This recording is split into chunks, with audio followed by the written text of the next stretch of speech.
Hello नमस्कार, मैं doctor Rajneesh Kumar आप सभी का एक बार फिर से हार्दिक स्वागत करता हूं। आज के वीडियो लेक्चर में हम जिस पुस्तक के बारे में बातचीत करने जा रहे हैं, वो पुस्तक हिंदी व्याकरण से संबंधित है और ये lecture KVS TGT, PGT, UP TGT, PGT और जितने भी अन्य राज्यों की प्रवक्ता संबंधी परीक्षाएं होती हैं या फिर असिस्टेंट प्रोफेसर से रिलेटेड जो भी परीक्षाएं होती हैं, उनके दृष्टिकोण से इम्पोर्टेंट है।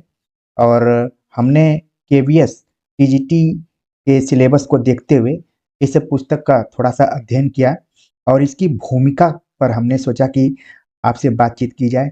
और ये ऐसी पुस्तक है कि जैसा हिंदी साहित्य के इतिहास में आचार्य रामचंद्र शुक्ल का इतिहास ग्रंथ अपना महत्व रखता है, उसी तरीके से हिंदी व्याकरण में ये पुस्तक अपना महत्व रखती है। ये पुस्तक है हिंदी व्याकरण, कामता प्रसाद गुरु द्वारा लिखी गई है। तो आपने नाम इनका सुना होगा, कामता प्रसाद गुरु, जिनकी पुस्तक का नाम है हिंदी व्याकरण। तो इसकी भूमिका पर जैसे-जैसे हम बात करेंगे, वैसे-वैसे इसके महत्व का पता आप सभी को चलेगा और मैं यही उम्मीद करूँगा कि आप सभी कॉपी कलम लेकर ज़रूर बैठेंगे और जो भी इम्पोर्टेंट चीज़ें होंगी, उनको नोट करते जाएँगे। तो कामता प्रसाद गुरु ने अपनी भूमिका में यानी कि हिंदी व्याकरण की भूमिका में जिन चीज़ों के बारे में लिखा है, वो लिखते हैं कि यह हिंदी व्याकरण काशी नागरी प्रचारणी सभा के अनुरोध और उत्तेजन से लिखा गया है। तो सबसे पहले तो आपको ध्यान में रखना है कि जैसे काशी नागरी प्रचारणी, तो इसकी स्थापना कब हुई थी, ये सारी चीज़ें आपके दिमाग में आ जानी चाहिए। और काशी नागरी प्रचारणी शुरुआत में तमाम ग्रंथावलियों, कोशों और व्याकरण के लिखने का एक एक तरीके से मुख्यालय था और वहीं पर शुरुआत की गई हिंदी साहित्य इतिहास लेखन की, व्याकरण लेखन की, कोश निर्माण की और जितनी भी ग्रंथावलियाँ थीं या फिर रिसर्च से रिलेटेड चीज़ें थीं, काशी नागरी प्रचारणी सभा से निकली थीं। तो आपने आचार्य रामचंद्र शुक्ल का इतिहास ग्रंथ भी पढ़ा होगा, जो कि काशी नागरी प्रचारणी सभा से ही शुरुआत में निकला था। उसी तरीके से हिंदी व्याकरण कामता प्रसाद गुरु का भी निकला। तो ये क्वेश्चन आपका यहाँ पर बन जाता है कि सवाल पूछ लिया जाए कि कामता प्रसाद गुरु द्वारा लिखित हिंदी व्याकरण कहाँ से प्रकाशित हुआ था? तो अब आप बता देंगे कि काशी नागरी प्रचारणी सभा से निकला था। और पहली ही पंक्ति जो लिखी गई है यहाँ पर कि यह हिंदी व्याकरण काशी नागरी प्रचारणी सभा के अनुरोध और उत्तेजन से लिखा गया है। सभा ने लगभग 5 वर्ष पूर्व हिंदी का एक सर्वांगपूर्ण व्याकरण लिखने का विचार कर इस विषय के 2-3 ग्रंथ लिखवाए थे, जिनमें बाबू गंगा प्रसाद एमए और पंडित रामकरण शर्मा के लिखे हुए व्याकरण अधिकांश में उपयोगी निकले। यानी कि कामता प्रसाद गुरु ने जब हिंदी व्याकरण लिखा, उसके पहले ही कुछ लोगों ने भी हिंदी व्याकरण लिखने का प्रयास किया था, जिसमें कि गंगा प्रसाद एमए और रामकरण का नाम यहाँ पर दिया हुआ है। आगे वे लिखते हैं कि तब सभा ने यानी कि नागरी प्रचारणी सभा ने इन ग्रंथों के आधार पर अथवा स्वतंत्र रीति से विस्तृत हिंदी व्याकरण लिखने का गुरुभार मुझे सौंप दिया। तो ये पहला जो पैराग्राफ है हिंदी व्याकरण लिखने के पीछे की जो पृष्ठभूमि रही है उसके बारे में कामता प्रसाद गुरु ने बताया। आगे वे लिखते हैं कि इस विषय में पंडित महावीर प्रसाद द्विवेदी जी और पंडित माधवराव सप्रे ने भी सभा से अनुरोध किया था, जिसके लिए मैं आप दोनों महाशयों का कृतज्ञ हूँ। यहाँ पर बड़ी बड़ी बात कही जा रही है कामता प्रसाद गुरु द्वारा कि जब उनको हिंदी व्याकरण लिखने का मौका मिला तो उसमें 2 लोगों का इम्पोर्टेंट रोल रहा है, जिसमें महावीर प्रसाद द्विवेदी और माधवराव सप्रे। महावीर प्रसाद द्विवेदी जिनके नाम पर द्विवेदी युग पड़ा और वो हिंदी व्याकरण को लेकर कितने तटस्थ थे और काट-छाँट करते थे और हिंदी को उन्होंने किस तरीके से व्याकरणबद्ध बनाया, उसके महत्व को आप लोग अच्छी से जानते होंगे और सरस्वती पत्रिका के माध्यम से और अच्छे से जान रहे होंगे। दूसरा नाम है यहाँ पर माधवराव सप्रे। माधवराव सप्रे का एक खास योगदान कहानी के रूप में कहानीकार के रूप में भी रहा है और ये खुद एक पत्रिका का संपादन भी करते थे। तो इन दोनों को आप कमेंट्स बॉक्स में बताएँगे कि माधवराव सप्रे की कहानी कौन-सी रही है और ये किस पत्रिका से जुड़े हुए थे, ताकि आपको होमवर्क भी मिले और अपने दिमाग को थोड़ा-सा आप माथापच्ची में डाल पाएँ। तो कामता प्रसाद गुरु को प्रेरित किया महावीर प्रसाद द्विवेदी और माधवराव सप्रे ने, उन दोनों का इन्होंने कृतज्ञ माना है। आगे भी लिखते हैं कि मैंने इस कार्य में किसी विद्वान को आगे बढ़ते हुए न देखकर अपनी अल्पज्ञता का कुछ भी विचार न किया और सभा का दिया हुआ भार धन्यवाद पूर्वक तथा कर्तव्य बुद्धि से ग्रहण कर लिया। उस भार को अब मैं 5 वर्ष के पश्चात इस पुस्तक के रूप में यह कहकर सभा को लौटाता हूँ कि अर्पित है गोविंद तुम्ही को वस्तु तुम्हारी। तो ये पंक्ति देख रहे हैं आप कि काव्यात्मक तरीके से कामता प्रसाद गुरु जो कि हिंदी व्याकरण नामक पुस्तक लिखते हैं, और जब एक पुस्तक कंप्लीट होती है तो सभा को लौटाते हुए यानी कि काशी नागरिक प्रचारणी सभा को लौटाते हुए लिखते हैं कि अर्पित है गोविंद तुम्ही को वस्तु तुम्हारी। इस ग्रंथ की रचना में मैंने पूर्वोक्त दोनों व्याकरणों से यत्र तत्र सहायता ली, यानी कि ऊपर जो बताया गया था गंगा प्रसाद और एक नाम और था रामकर्ण। ठीक है, इन दोनों का इन्होंने जरूर सहयोग लिया, गंगा प्रसाद एम.ए. और रामकर्ण शर्मा की पुस्तकों का। और आगे लिखते हैं कि हिंदी व्याकरण के आज तक छपे हुए हिंदी और अंग्रेजी ग्रंथों का भी थोड़ा बहुत उपयोग किया है। इन सब ग्रंथों की सूची पुस्तक के अंत में दी गई है। जब आप पुस्तक देखेंगे तो उसके आखिर में पूरी सूचियां दी गई हैं कि किसका किसका इन्होंने सहयोग लिया है। आगे कुछ महत्वपूर्ण तथ्य हैं जो कि आपकी परीक्षा के दृष्टिकोण से इंपॉर्टेंट हैं, उसको आप नोट कर सकते हैं। द्विवेदी जी लिख रहे हैं वो कि द्विवेदी जी लिखित हिंदी भाषा की उत्पत्ति और ब्रिटिश विश्वकोश के हिंदुस्तानी नामक लेख के आधार पर इस पुस्तक में हिंदी की उत्पत्ति लिखी गई है। तो यहाँ पर जो द्विवेदी शब्द आया हुआ है ये महावीर प्रसाद द्विवेदी के लिए प्रयुक्त हुआ है, और उनकी जो दो यहाँ पर एक तरीके से पुस्तकें कहा जाए या फिर लेख कहा जाए, हिंदी भाषा की उत्पत्ति और ब्रिटिश विश्वकोश। अगर मान लीजिए यही सवाल आ जाता है कि ब्रिटिश विश्वकोश किसने लिखा है या फिर हिंदी भाषा की उत्पत्ति किसने लिखा है, तो तुरंत आपके दिमाग में आ जाना चाहिए कि महावीर प्रसाद द्विवेदी ने लिखा है। और यहाँ पर एक उन्होंने लेख लिखा था हिंदुस्तानी नाम से, जो कि ब्रिटिश विश्वकोश में छपा था। तो हिंदुस्तानी नामक लेख को भी आप अपने दिमाग में रखिए। इसी को आधार बनाकर कामता प्रसाद गुरु ने भी हिंदी की उत्पत्ति नामक जो चैप्टर लिखा है वो महावीर प्रसाद द्विवेदी को ही आधार बनाया है। आगे वे लिखते हैं कि अरबी फारसी शब्दों की व्युत्पत्ति के लिए मैं अधिकांश में राजा शिव प्रसाद सितारे हिंद कृत हिंदी व्याकरण और प्लॉट्स कृत हिंदुस्तानी ग्रामर का रीढ़ी हूँ। तो यहाँ पर भी कुछ चीजें बताई जा रही हैं कि अगर अरबी फारसी शब्दों की व्युत्पत्ति की चर्चा की जाए तो राजा शिव प्रसाद सितारे हिंद के बारे में आपने पढ़ा होगा कि उन्होंने शुरुआत में पाठ्य पुस्तकों का निर्माण किया था, और उन्होंने अरबी फारसी शब्दों का प्रयोग कहाँ पर कैसे होना चाहिए उसकी व्युत्पत्ति को लेकर भी विचार किया है। ठीक है, तो उसको भी कामता प्रसाद गुरु ने अपने पुस्तक में आधार बनाया है। और यहाँ पर बताया जा रहा है कि राजा शिव प्रसाद की जो पुस्तक है हिंदी व्याकरण, इसको भी नोट कर सकते हैं आप।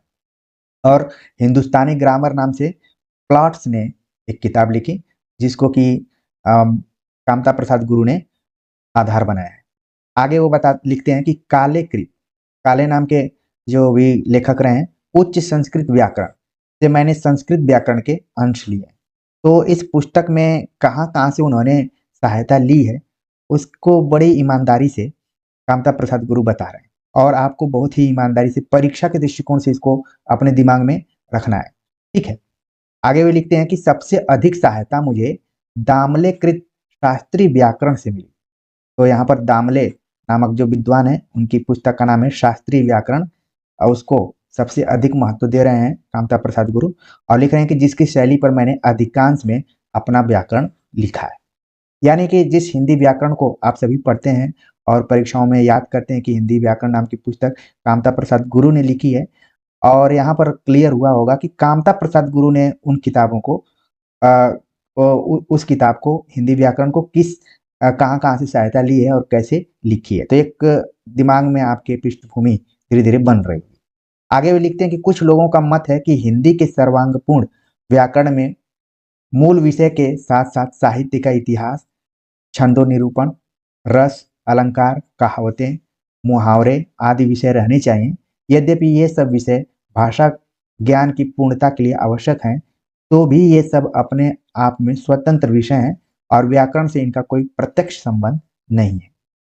तो यहाँ पर कुछ लोगों के मतों के बारे में भी बात कर रहे हैं कि कुछ का कहना है कि हिंदी के सर्वांगपूर्ण व्याकरण में अगर देखा जाए तो साहित्य का इतिहास भी आ सकता है, छंद निरूपण भी आ सकता है, रस, अलंकार, कहावतें, मुहावरे आदि भी आ सकते हैं। लेकिन जो कामता प्रसाद गुरु हैं, उनका मानना है कि ये सब स्वतंत्र विषय हो सकते हैं, लेकिन प्रत्यक्ष रूप से व्याकरण से इनका संबंध नहीं है। आगे वे लिखते हैं कि किसी भी भाषा का सर्वांगपूर्ण व्याकरण वही है जिससे भाषा के सब शिष्ट रूपों और प्रयोगों का पूर्ण विवेचन किया जाए और उनमें यथासंभव स्थिरता लाई जाए। तो ये मानना है कामता प्रसाद गुरु का। आगे वे लिखते हैं कि हमारे पूर्वजों ने व्याकरण का यही उद्देश्य माना है और मैंने भी इसी पिछली दृष्टि से इस पुस्तक को सर्वांगपूर्ण बनाने का प्रयत्न किया। यद्यपि यह ग्रंथ पूर्णतया सर्वांगपूर्ण नहीं कहा जा सकता, क्योंकि इतने व्यापक विषय में विवेचन की कठिनाई और भाषा की अस्थिरता तथा लेखक की भ्रांति और अल्पज्ञता के कारण कई बातों का छूट जाना संभव है। तथापि मुझे यह कहने में कुछ भी संकोच नहीं कि इस पुस्तक से आधुनिक हिंदी के स्वरूप का प्राय पूरा पता लग सकता है। आगे वे लिखते हैं कि यह व्याकरण अधिकांश में अंग्रेजी व्याकरण के ढंग पर लिखा गया है, यानी कि हिंदी व्याकरण अधिकांश में अंग्रेजी व्याकरण के ढंग पर लिखा गया है। इस प्रणाली के अनुसरण का मुख्य कारण यह है कि हिंदी में आरंभ ही से इसी प्रणाली का उपयोग किया गया है और आज तक किसी लेखक ने संस्कृत प्रणाली का कोई पूर्ण आदर्श उपस्थित नहीं किया। वर्तमान प्रणाली के प्रचार का दूसरा कारण यह है कि इसमें स्पष्टता और सरलता विशेष रूप से पाई जाती है और सूत्र तथा भाष्य दोनों ऐसे मिले रहते हैं कि एक ही लेखक पूरा व्याकरण विशद रूप में लिख सकता है। हिंदी भाषा के लिए यह दिन सचमुच बड़े गौरव का होगा जब इसका व्याकरण अष्टाध्यायी और महाभाष्य के मिश्रित रूप में लिखा जाएगा, पर वह दिन अभी बहुत दूर दिखाई देता है। तो यहाँ पर कुछ भविष्य की बातें भी की जा रही हैं कि हिंदी व्याकरण अगर अष्टाध्यायी और महाभाष्य, तो आपके दिमाग में परीक्षा के दृष्टिकोण से दोनों के लेखकों का नाम आना चाहिए। पाणिनि और पतंजलि का नाम अष्टाध्यायी और महाभाष्य, अलग अलग दोनों के लेखकों के बारे में मैंने बता दिया। तो इस तरीके से कोरिलेट करके जब आप पढ़ेंगे तो आपको ज़्यादा दिमाग पर जोर नहीं देना पड़ेगा। तथ्य आपके दिमाग में भरे हुए हैं, बस अनुकूल समय मिलने पर वो खुद सामने आ जाते हैं। आगे कामता प्रसाद गुरु लिखते हैं कि हिंदी व्याकरण का प्रारंभिक इतिहास अंधकार में पड़ा हुआ है। हिंदी भाषा के पूर्व अपभ्रंश का व्याकरण हेमचंद ने 12वीं शताब्दी में लिखा, पर हिंदी व्याकरण के प्रथम आचार्य का पता नहीं लगता है। तो यहाँ पर आपके परीक्षा के दृष्टिकोण से ध्यान में रखना है कि अपभ्रंश का व्याकरण हेमचंद ने लिखा 12वीं शताब्दी के आसपास में, लेकिन अगर हिंदी व्याकरण के प्रथम आचार्य की बात करें तो उसका पता नहीं लगता है, कामता प्रसाद गुरु का मानना है। और वो आगे लिखते हैं कि इसमें संदेह नहीं कि आरंभ काल में व्याकरण की आवश्यकता नहीं थी, क्योंकि एक तो स्वयं भाषा ही उस समय अपूर्णावस्था में थी और दूसरे लेखकों को अपनी मातृभाषा के ज्ञान और प्रयोग के लिए उस समय व्याकरण की विशेष आवश्यकता प्रतीत नहीं होती थी। उस समय लेखों में गद्य का अधिक प्रचार न होने के कारण भाषा के सिद्धांतों की ओर संभवतः लोगों का ध्यान भी नहीं दिया जाता था, या फिर लोगों का ध्यान भी नहीं जाता था। जो हिंदी के आदि व्याकरण का पता लगाना स्वतंत्र खोज का विषय है। मुझे जहाँ तक पुस्तकों से पता लग सका है, हिंदी व्याकरण के आदि निर्माता वे अंग्रेज थे जिनने ईस्वी सन की 19वीं शताब्दी के आरंभ में इस भाषा के विधिवत अध्ययन की आवश्यकता हुई थी। उस समय कलकत्ते के फोर्ट विलियम कॉलेज के अध्यक्ष डॉक्टर गिलक्राइस्ट ने अंग्रेजी में हिंदी का एक व्याकरण लिखा था। उन्हीं के समय में प्रेम सागर रचयिता लल्लू लाल जी लाल कवायद के नाम से हिंदी व्याकरण की एक छोटी पुस्तक रची थी। तो आप देख रहे हैं कि यहाँ पर कुछ फैक्ट्स हैं जो कि आपकी परीक्षा के दृष्टिकोण से इंपॉर्टेंट हैं कि प्रेम सागर के रचयिता लल्लू लाल हैं, इसको तो आप लोग जानते होंगे। लेकिन यहाँ पर देखिए कवायद नाम की एक हिंदी व्याकरण की छोटी सी पुस्तक की बात की जा रही है, तो इसको जरूर ध्यान में रखिए कि कवायद के लेखक कौन रहे। आगे कामता प्रसाद गुरु लिखते हैं कि मुझे इन दोनों पुस्तकों को देखने का सौभाग्य प्राप्त नहीं हुआ, पर इसका उल्लेख अंग्रेजी के लिखे हिंदी व्याकरण में तथा हिंदी साहित्य के इतिहास में पाया जाता है। लल्लू लाल जी लाल के व्याकरण के लगभग 25 वर्ष पश्चात कलकत्ते के पादरी आदम साहब ने हिंदी व्याकरण की एक छोटी सी पुस्तक लिखी जो कई वर्षों तक स्कूलों में प्रचलित रही। इस पुस्तक में अंग्रेजी व्याकरण के ढंग पर हिंदी व्याकरण के कुछ साधारण नियम दिए गए हैं। पुस्तक की भाषा पुरानी, पंडिताऊ और विदेशी लेखक की स्वाभाविक भूलों से भरी हुई है। इसके पारिभाषिक शब्द बांग्ला व्याकरण से लिए गए जान पड़ते हैं और हिंदी में उन्हें समझाते समय विषय की कई भूलें भी हो गई हैं। सिपाही विद्रोह के पीछे शिक्षा विभाग की स्थापना होने पर पंडित रामजसन की भाषा तत्वबोधिनी, इसको बिल्कुल आपको ध्यान में रखना है कि रामजसन की पुस्तक का नाम है भाषा तत्वबोधिनी, जो कि सिपाही विद्रोह यानी कि इसको कहा जा सकता है 1857 ईस्वी के बाद ये पुस्तक प्रकाशित हुई भाषा तत्वबोधिनी नाम से, जो एक साधारण पुस्तक है और इसमें कहीं हिंदी और संस्कृत की मिश्रित प्रणालियों का उपयोग किया गया है। इसके बाद पंडित श्रीलाल का भाषा चंद्रोदय नाम से पुस्तक प्रकाशित हुई, जिसमें हिंदी व्याकरण के कुछ अधिक नियम पाए जाते हैं। फिर सन 1869 ईस्वी में बाबू नवीन चंद्र राय कृत नवीन चंद्रोदय नाम से एक पुस्तक निकलती है। तो इन पुस्तकों को बिल्कुल आप ध्यान में रखिए। भाषा चंद्रोदय आ जाए तो श्रीलाल का नाम बताइए, और नवीन चंद्रोदय आ जाए तो नवीन चंद्र राय का नाम आपके दिमाग में होना चाहिए। आगे बता रहे हैं, कामता प्रसाद गुरु की नवीन चंद्र राय महाशय पंजाब निवासी और वहां के शिक्षा विभाग के उच्च कर्मचारी थे। आपने अपनी पुस्तक में भाषा चंद्रोदय का उल्लेख कर उसके विषय में जो कुछ लिखा है उस उनसे आपकी कृति का पता लगता है। आप लिखते हैं कि भाषा चंद्रोदय की रीति स्वाभाविक है, पर इसमें सामान्य व अनावश्यक विषयों का विस्तार किया गया है, और जो अत्यंत आवश्यक था अर्थात संस्कृत शब्द जो भाषा में व्यवहृत होते हैं उनके नियम यहाँ नहीं दिए गए। नवीन चंद्रोदय में भी संस्कृत प्रणाली का आंशिक अनुसरण पाया जाता है। इसके पश्चात पंडित हरिगोपाल पाध्ये ने अपनी पुस्तक भाषा तत्व दीपिका लिखी है। भाषा तत्व दीपिका बिल्कुल ध्यान में रखिए कि इसके लेखक कौन है। हरिगोपाल पाध्ये। पाध्ये महाशय महाराष्ट्री थे, अतएव उन्होंने मराठी व्याकरण के अनुसार कारक और विभक्ति का विवेचन किया है। संस्कृत की रीति पर कारक विभक्ति का विवेचन किया है, और कई एक पारिभाषिक शब्द मराठी व्याकरण से लिए हैं। यह पुस्तक बहुत कुछ अंग्रेजी ढंग पर लिखी गई है।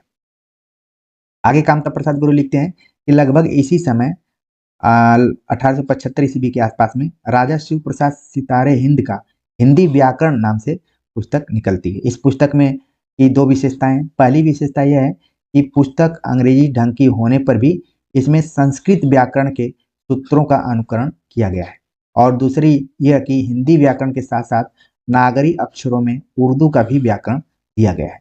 तो हिंदी व्याकरण जो राजा शिव प्रसाद द्वारा लिखी गई है कि क्या विशेषता है, इन दोनों विशेषताओं को आप समझ गए होंगे।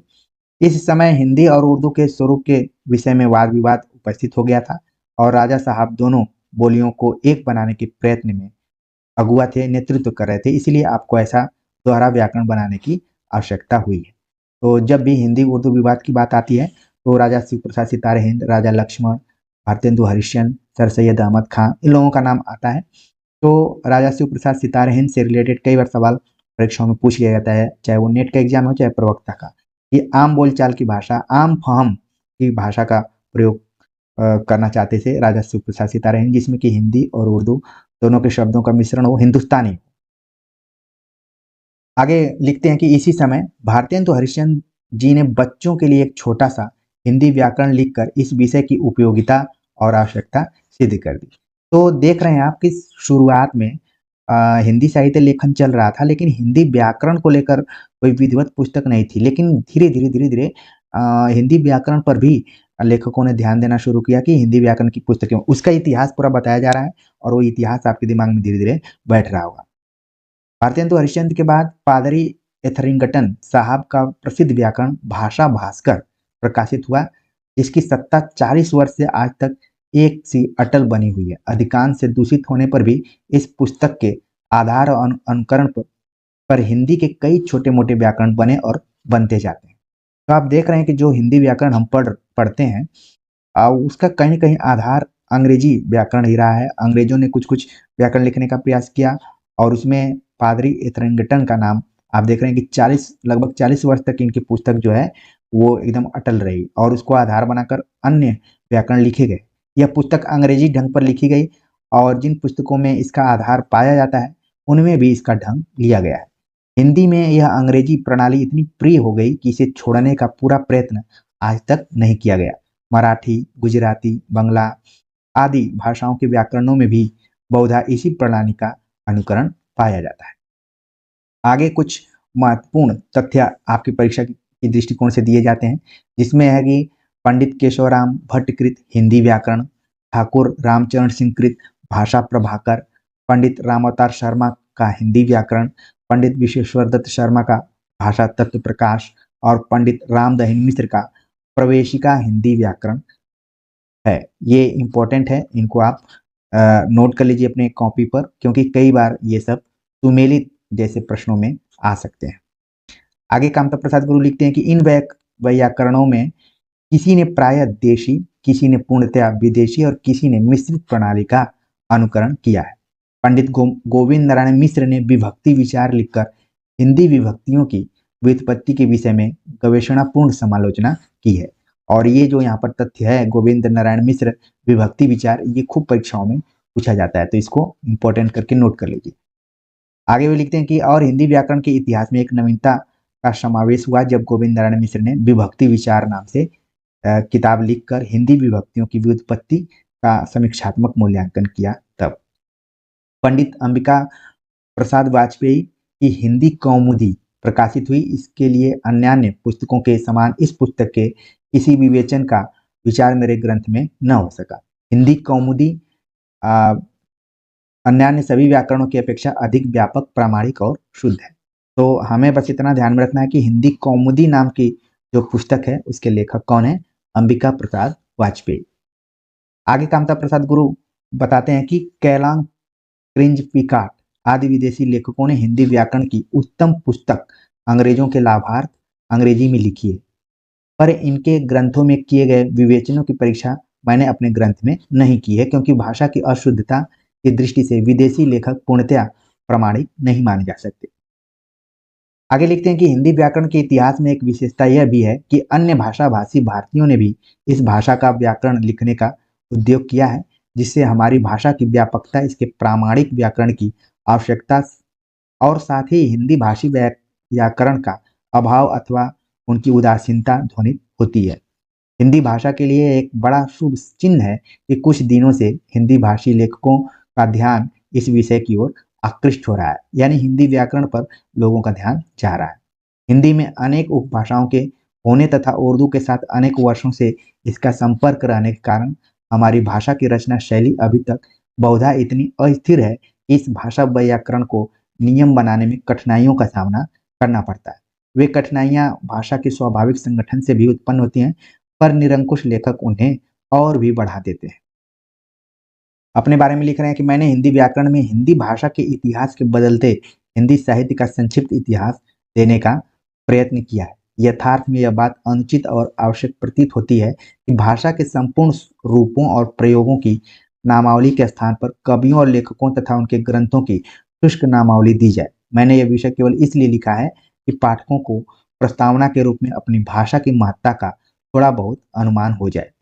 हिंदी के व्याकरण का सर्वसम्मत होना परम आवश्यक है। इस विचार से नागरिक प्रचारणी सभा ने इस पुस्तक को दोहराने के लिए एक संशोधन समिति निर्वाचित की थी। उसने गत दशहरे की छुट्टियों में अपनी बैठक की और आवश्यक परिवर्तन के साथ इस व्याकरण को सर्वसम्मत से स्वीकार कर लिया। तो आप देख रहे हैं कि जो कामता प्रसाद गुरु ने हिंदी व्याकरण नाम से पुस्तक लिखी है, उसको एक समिति ने स्वीकृत की है। अगर यानी कि किताब लिखने के बाद इसको कमेटी ने पूरा उसका अध्ययन किया और देखा कि ये पुस्तक ठीक है कि नहीं, फिर सर्वसम्मति से स्वीकृत कर लिया गया। उस कमेटी में कौन कौन लोग थे ये भी देखना जरूरी है। उसमें महावीर प्रसाद द्विवेदी थे, राम अवतार शर्मा, पंडित चंद्रधर शर्मा गुलेरी, लज्जा शंकर झा, जगन्नाथ दास रत्नाकर, बाबू श्याम सुंदर दास और रामचंद्र शुक्ल जैसे विद्वानों की कमेटी ने हिंदी व्याकरण कामता प्रसाद गुरु के पुस्तक को सर्वसम्मति से स्वीकार कर लिया। तो यहाँ पर आप देख रहे हैं कि कोई आम विद्वान नहीं है, बल्कि ऐसे ऐसे विद्वान हैं जो कि हिंदी साहित्य में एक तरीके से कालजयी विद्वान के तौर पर देखे जा सकते हैं। ठीक है, तो मैंने सोचा कि आपको हिंदी व्याकरण की जो भूमिका है, खासतौर से कामता प्रसाद गुरु की जो ऐसी पुस्तक है जो कि आचार्य रामचंद्र शुक्ल के हिंदी साहित्य के इतिहास ग्रंथ की तरह हिंदी व्याकरण की दृष्टिकोण से देखी जाती है, तो उससे क्यों न परिचय कराया जाए और व्याकरण लिखने के पीछे कामता प्रसाद गुरु को क्या क्या करना पड़ा उसकी पृष्ठभूमि के तौर पर आपको ज़रूर समझना चाहिए, जिससे कि आपका हिंदी व्याकरण के तरफ एक रुझान बढ़ेगा और आप पढ़ने की कोशिश करेंगे। तो कमेंट्स करके ज़रूर बताइए कि आज का ये वीडियो लेक्चर आप सभी को कैसा लगा। बाकी हम केवीएस के पाठ्यक्रम के दृष्टिकोण से आगे वीडियो लेक्चर लेकर आते रहेंगे, जिसमें हिंदी व्याकरण और जो भी टेक्स्ट बुक लगी हुई हैं उनके ऊपर भी लेक्चर्स आएंगे। तो आप तैयारी करते रहिए और बिना परेशानी के, बिना घबराहट के। तो मिलते हैं एक नए टॉपिक के साथ, तब तक के लिए नमस्कार।